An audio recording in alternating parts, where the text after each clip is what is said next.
Okay, so get this. The Patriots are totally waiving this guy, Layden Robinson, right? He was their fourth-round pick last year, but now he's waived injured. That basically means he'll end up on injured reserve once he clears waivers, and then he might get an injury settlement and bounce. So yeah, he's not playing for them in 2025, which is a total bummer.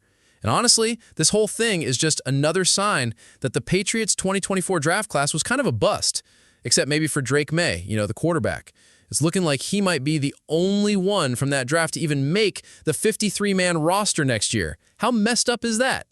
Their second-round pick, Jalen Polk, is supposedly going on injured reserve with a shoulder injury. And then there's Caden Wallace and Javon Baker, both from rounds 3 and 4.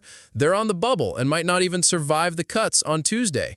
Plus, Marcellus Dial Jr., a sixth-rounder, is already on IR with a torn ACL. Oh, and the other sixth-round pick, Joe Milton III, got traded to the Cowboys. And just last week, they waived Jaheim Bell, who was their seventh-round pick. Wow. Talk about a rough draft class.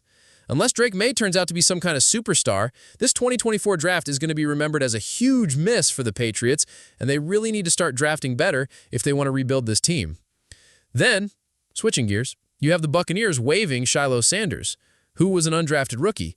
This happened like the day after he got kicked out of their preseason game for throwing a punch. Surprise! But here's the kicker. The Bucs haven't totally shut the door on him.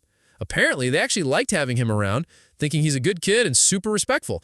And get this, he was immediately super sorry about the whole punch thing that got him disqualified from the second quarter of the game against the Bills. So, in theory, if he clears waivers, he could still sign with their practice squad. But the real question is whether he's actually good enough to compete and play at the NFL level.